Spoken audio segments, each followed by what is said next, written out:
যুক্ত থাকুন, সঙ্গে থাকুন, দেখতে থাকুন কলকাতা নিউজ 19।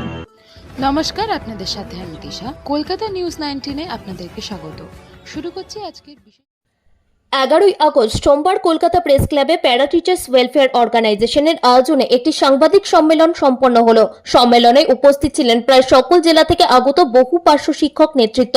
পিটিডব্লিউও এর পক্ষ থেকে সভাপতি আব্দুল হালিম সহ মীর কাসেম খান, পাঞ্চালী জানা, চন্দ্রচূড় গাঙ্গুলি প্রমুখ পার্শ্ব শিক্ষক নেতৃত্বগণ রাজ্যের পার্শ্ব শিক্ষকদের নিদারুণ দুঃখ কষ্ট ও দীর্ঘ দুরবস্থার কথা তুলে ধরেন ও এই পরিস্থিতিতে পার্শ্ব শিক্ষকদের জন্য সরকারকে দ্রুত সরকারি নির্দেশিকা জারি করার কাতর আবেদন জানান। সংগঠনের মুখ্য উপদেষ্টা ডাক্তার আব্দুল সালাম শেখ এর বক্তব্য থেকে জানা যায়, মুখ্যমন্ত্রী নিজে পিটিডব্লিউও এর আবেদন অনুযায়ী পার্শ্ব শিক্ষকদের জন্য সদর্থক পদক্ষেপ নিলেও তা বাস্তবায়নের ক্ষেত্রে সাময়িক বিলম্ব হওয়ায় রাজ্যের পার্শ্ব শিক্ষকরা হতাশায় নিমজ্জিত। তাদের মধ্যে অনেকে আত্মহত্যার পথ বেছে নিতে বাধ্য হয়েছেন। আগামী দিনেও যদি সরকারি নির্দেশিকা প্রকাশ হতে বেশি দিন দেরি হয়, তাহলে আরও বহু পার্শ্ব শিক্ষক অনশন ও আত্মহত্যার পথ বেছে নিতে পারেন। তিনি এই শোচনীয় পরিস্থিতি রাজ্যের অভিভাবক হিসেবে মুখ্যমন্ত্রী মমতা বন্দ্যোপাধ্যায়কে অবগত করার সাথে সাথে স্কুল শিক্ষা ব্যবস্থাকে সচল রাখার স্বার্থে অবিলম্বে পার্শ্ব শিক্ষকদের জন্য জিও প্রকাশের আবেদন জানান। 11ই আগস্টের এই সম্মেলনে শুধু একটি দাবি জানানোর সভা ছিল না, এটি ছিল 2 দশকেরও বেশি সময় ধরে চলা অবহেলা ও অবমাননার বিরুদ্ধে একদিকে আবেদন ও অন্যদিকে প্রতিবাদের মঞ্চ। 2018 সালে কিছু বেতন বাড়লেও তা পার্শ্ব শিক্ষকদের সুষ্ঠু জীবনযাপনের জন্য পর্যাপ্ত নয়। বর্তমানে মুখ্যমন্ত্রীর সদিচ্ছা থাকলেও যদি প্রশাসনিক জটিলতা কাটিয়ে দ্রুত পদক্ষেপ না নেওয়া হয়, তবে পরিস্থিতি আরো ভয়াবহ হয়ে উঠবে। এই সতর্ক বার্তাই উঠে এসেছে পিটিডব্লিউও এর বক্তব্যে। এদিন সংগঠনের পক্ষ থেকে মুখ্যমন্ত্রীকে একটি খোলা চিঠিও দেওয়া হয়। এখন দেখার বিষয় রাজ্য সরকার কত দ্রুত প্রতিক্রিয়া জানায় এবং রাজ্যের লক্ষাধিক ছাত্রছাত্রীর ভবিষ্যতের সাথে পার্শ্ব শিক্ষকদের ন্যায্য দাবি কত দ্রুত পূরণ হয়।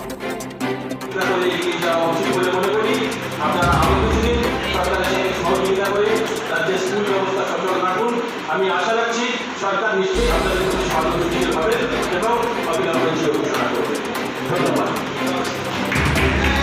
সালাম শেখ, প্যারা টিচার্স ওয়েলফেয়ার অর্গানাইজেশনের মুখ্য উপদেষ্টা। আপনাদের কী দাবি? আমাদের মূল দাবি পার্শ্ব শিক্ষকদের বেতন কাঠামোয় উন্নয়ন এবং আরও কিছু বহুবিধ দাবি সম্বলিত একটা দরখাস্ত আমরা দিয়েছিলাম। সেই দরখাস্ত অনুযায়ী অবিলম্বে জিও প্রকাশ করা, সরকারের পক্ষ থেকে অবিলম্বে জিও প্রকাশ করা। 20/3/2025 তারিখে আমরা নবান্নে গিয়ে সেই দাবিপত্র জমা করে এসেছিলাম এবং আমরা জেনেছি সেই দাবিপত্র অনুযায়ী সরকার পদক্ষেপ নিয়েছে এবং সেই পদক্ষেপ প্রায় সমাপ্তির পথে। কিন্তু পার্শ্ব শিক্ষকদের বর্তমান যে মানসিক অবস্থা, তাতে পার্শ্ব শিক্ষকরা বিভ্রান্ত অবস্থায় পৌঁছে গিয়েছে। তারা যে কোনো সময় যে কোনো হঠকারী সিদ্ধান্ত নিতে পারে। এমনকি আমাকে অনেকে ফোন করে এরকম ধরনের আবেদন করে যে আমরা তো এতদিন বেঁচেছি আপনাদের ইচ্ছায়, সরকারের ইচ্ছায়, অন্তত এবারে আমাদেরকে মরার স্বাধীনতা দিন, আমরা আমাদের নিজেদের স্বার্থে নিজেদের অধিকার নিয়ে মরতে চাই। আপনাদের ভাতা কতটা বৃদ্ধির দাবি করছেন আপনারা? ভাতা বৃদ্ধির কোনো নির্দিষ্ট দাবি আমরা করিনি, আমরা উল্লেখযোগ্য বেতন বৃদ্ধির জন্য দাবি করেছি, যাতে একটা পার্শ্ব শিক্ষক সমাজ খেয়ে পড়ে সুস্থভাবে সমাজে মাথা তুলে বাঁচতে পারে। বর্তমানে আপনাদের কত ভাতা আছে এবং রাজ্যে কত পার্শ্ব শিক্ষক আছে? বর্তমানে রাজ্যে প্রায় 42,000 পার্শ্ব শিক্ষক রয়েছে বলে জেনেছি এবং বর্তমানে প্রাথমিকে 10,000 সামথিং এবং উচ্চ প্রাথমিকে 13,000 সামথিং বেতন আছে। 26 লক্ষ শিক্ষক যারা আদালতের নির্দেশে চাকরি থেকে তাদেরকে দূরে সরিয়ে দেওয়া হয়েছে, তার পরবর্তী সময় কি আপনাদের উপর দায়িত্ব? বিশেষ করে এসএসসি কাণ্ডের পর থেকে যখন স্কুলে স্কুলে স্থায়ী শিক্ষকের অনটন অভাব দেখা গেল, তখন পার্শ্ব শিক্ষকরাই সমস্ত দায়িত্ব নিয়ে রাজ্যের শিক্ষা ব্যবস্থাটাকে সচল রেখেছে। রাজ্যের শিক্ষা ব্যবস্থার মূল মেরুদণ্ড বলতে গেলে এই পার্শ্ব শিক্ষকরাই, অথচ তারা এখনও পর্যন্ত বঞ্চিত এবং বৈষম্যের শিকার। তাই অবিলম্বে জিও প্রকাশের জন্য আজকে তারা কাতর আবেদন জানাতে এই প্রেস কনফারেন্সের ব্যবস্থা করেছে, যাতে মুখ্যমন্ত্রী মাননীয় মমতা বন্দ্যোপাধ্যায় অবিলম্বে পার্শ্ব শিক্ষকদের বিষয়ে সহানুভূতিশীল পদক্ষেপ দেন। আপনাদের শেষ ভাতা কবে বেড়েছে? 2018। এর আগে সামান্য ভাতা বেড়েছিল 2018 সালে। সেক্ষেত্রে আপনারা এই যে আবেদন করছেন বা চিঠি দিচ্ছেন মাননীয় মুখ্যমন্ত্রীর কাছে, তারপরেও যদি দ্রুততার সঙ্গে সমাধান না হয় বা আপনাদের দাবি পূরণ না, তারা মানসিক এমন একটা মেন্টাল অবসেশনের জায়গায় পৌঁছে গিয়েছে, ডিপ্রেশন থেকে অবসেশনের জায়গায় তারা পৌঁছে গিয়েছে। তারা এত সুখবর শুনেও তারা বিশ্বাস করতে পারছে না। তারা বলছে আমরা আত্মহননের পথ বেছে নেব, আমরা আত্মহত্যা করব, আমরা অনশন করব। আমার মনে হয় পার্শ্ব শিক্ষকরা যেটা বলতে চাচ্ছেন যে পুজো পর্যন্ত যদি বেতন বৃদ্ধি না হয় বা জিও ঘোষণা না হয় তাহলে তারা তাদের জীবনের চরমতম সিদ্ধান্তটা নিতে বাধ্য হবে। আপনারা বলছিলেন যে সরকার বিরোধী সংগঠন, সরকারের পক্ষের সংগঠন, এরকম বলছিলেন আপনারা যে সরকার বিরোধী যারা রয়েছেন তারা ভুল হয়ে যাচ্ছেন, সরকারপন্থী যারা তারা সেরকমভাবে শুনছে। তারা অরাজনৈতিক সংগঠন হয়ে এই পার্শ্ব শিক্ষকদের দুরবস্থার কথা সরকারের কাছে তুলে ধরেছি। আমরা আশা করেছিলাম সরকার দ্রুততার সাথে সম্পন্ন করবে, সরকার দ্রুততার সাথে সম্পন্ন করছে বলে জানতে পারছি, কিন্তু পার্শ্ব শিক্ষকদের মানসিক অবস্থা এমন জায়গায় পৌঁছেছে তারা সেটা বিশ্বাস করতে চাচ্ছে না। তারা যে কোনো সময়ে যে কোনো কঠিন সিদ্ধান্ত নিতে বদ্ধপরিকর। ৪২,০০০ পার্শ্ব শিক্ষকের মধ্যে আপনাদের সংগঠনের ছাত্রতলায় কত? আমাদের সংগঠনের ছাতার তলায় পার্শ্ব শিক্ষকদের সিংহভাগ পার্শ্ব শিক্ষক আমাদের সংগঠনের মধ্যে রয়েছে। আমরা আজকে এই প্রেস কনফারেন্স হচ্ছে, যদি এটা আমরা ওপেন তাদেরকে জানাতাম তাহলে হয়তো এই পার্শ্ববর্তী মাঠ ভর্তি হয়ে যেত, এত পার্শ্ব শিক্ষক এখানে ভিড় করতো। তাই আমরা খুব কায়দা কানুন করে আমরা বিষয়টাকে গোপন রেখে আজকে এই সাংবাদিক সম্মেলন করলাম। না হলে পার্শ্ব শিক্ষকরা আমাদের সংগঠনের ছত্রছায়ায় এত বিশ্বাস, এত ভরসা করেছে, এত আস্থা রাখে যে তারা ৪০-৩৫ হাজার পার্শ্ব শিক্ষক আমাদের ডাকে যে কোনো জায়গায় যে কোনো সময় অবস্থান করতে পারে। আপনি কর্মবিরতির বিরোধিতা করবেন, কারা কর্মবিরতি? ঐক্যমঞ্চ কর্মবিরতির সংগ্রামী না, পার্শ্ব শিক্ষক ঐক্যমঞ্চ বলে একটা মঞ্চ আছে, তারা ঠিক ঝোপ বুঝে কোপ মেরেছিল বিগত দিনে যখন এসএসসি কাণ্ড হয়, তখন পার্শ্ব শিক্ষকদেরকে কর্মবিরতির আবেদন তারা ডেকেছিল। আমরা এই প্রেস ক্লাবে প্রেস কনফারেন্স করে পার্শ্ব শিক্ষকদেরকে বোঝালাম যে আপনাদের দুরবস্থার কথা সরকারকে তুলে ধরা দরকার।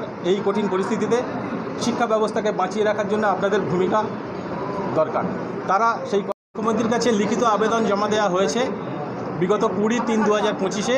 তাতে বহুবিধ দাবির সাথে সাথে মূল দাবি বেতন কাঠামো উন্নয়ন, সেই দাবি দেয়া হয়েছে এবং মুখ্যমন্ত্রী পদক্ষেপ নিয়েছে বলে আমরা জানতে পেরেছি।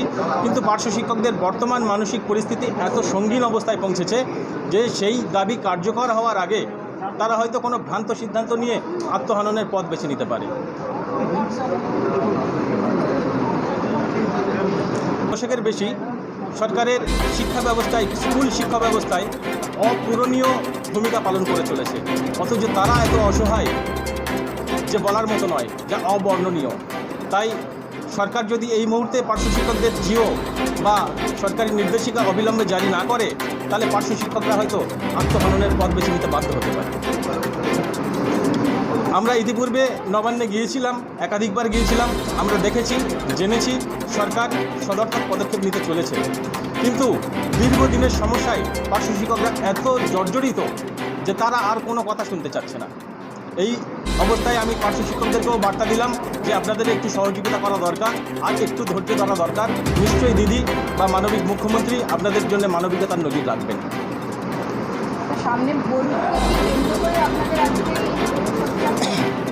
না, আমাদের আসন্ন বিধানসভা নির্বাচন উপলক্ষে কোনো প্রেস কনফারেন্স করছি না।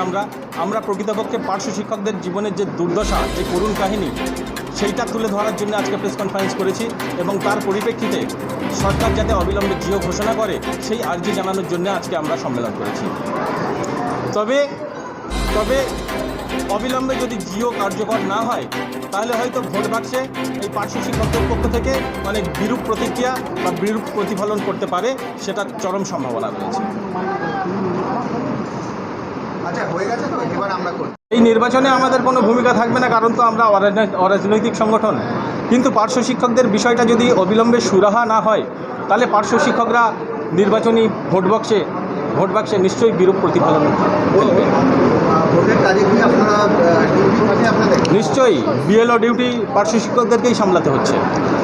সেক্ষেত্রে আপনারা বিএলও ডিউটি করছেন না, আপনারা করবেন না এরকম কোনো? না, পার্শ্ব শিক্ষকরা পরিপূর্ণভাবে সহযোগিতা করছে সরকারের সাথে, নির্বাচন কমিশনের সাথে, এবং তারা বিএলও ডিউটি করছেন। ভোটের যদি আপনাদের ভাতা না বাড়ে সেক্ষেত্রে ভোটের ডিউটি করার ক্ষেত্রে কী করে সিদ্ধান্ত নেবেন? সেটা এক্ষুনি আমরা সিদ্ধান্ত নিচ্ছি না, কিন্তু পার্শ্ব শিক্ষকদের মানসিকতা এমন চরম জায়গায় পৌঁছে গিয়েছে তারা বিএলও ডিউটি থেকে শুরু করে সমস্ত কিছু ডিউটি হয়তো প্রত্যাখ্যানও করতে পারে বা আরও বড় সিদ্ধান্ত নিতে পারে। বিএলও ডিউটি তো প্রত্যাখ্যান করেননি আপনারা? এখনও পর্যন্ত করেনি।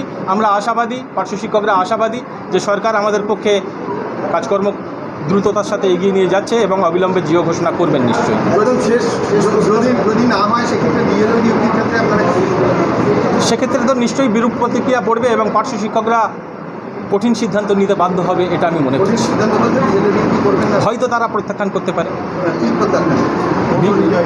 বিএলও ডিউটি বা আরও অন্যান্য দায়িত্ব যারা সামলাচ্ছে সেই সমস্ত দায়িত্ব থেকে তারা নিজেদেরকে সরিয়ে নিতে পারে।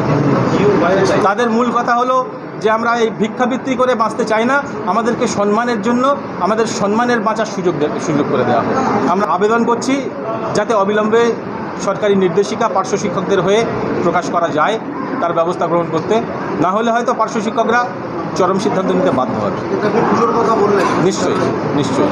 আপনারা কি পুজোটাকে বেছে নিচ্ছেন? হ্যাঁ, পুজো পর্যন্ত হয়তো এই পার্শ্ব শিক্ষকরা ধৈর্য শেষ পর্যন্ত ধরতে পারবে, এখনও তো ধৈর্য ধরতে পারছে না। আমরা সদর্থক ভূমিকায় থেকে তাদেরকে সমস্ত কিছু বার্তা দিচ্ছি, তাই তারা আমাদের উপরে এখনও ভরসা করছে, কিন্তু এ ভরসা আর বেশি দিন থাকবে না। ধন্যবাদ। বৃহত্তর আন্দোলনের কথা ভাবার আগে আমাদের যিনি মাননীয় উপদেষ্টা আছেন, উপদেষ্টার কথা অনুসারে আমরা সেই তো 20 বছর আজকের মৃত্যুমুখে পতিত হয়েছি। আমরা আন্দোলন করার মতো ক্ষমতা আমাদের শরীরে আর নেই, কারণ আমরা সবাই রোগগ্রস্ত, জরাজীর্ণ। আমাদের মানে অকাল প্রয়াণ ঘটছে বিভিন্ন প্যারাটিচারদের। কলকাতায় এসে আন্দোলন করার মতো আমাদের ক্ষমতা নেই। আমরা বিভিন্ন পূজা মণ্ডপের সামনে আমাদের পরিবারদেরকে নিয়ে আমরা স্বেচ্ছায় মৃত্যুবরণ করব। আমার নাম পাঞ্চালী জানা। আমাদের চ্যানেলটিকে সাবস্ক্রাইব করুন ও প্রচুর পরিমাণে লাইক ও শেয়ার করুন।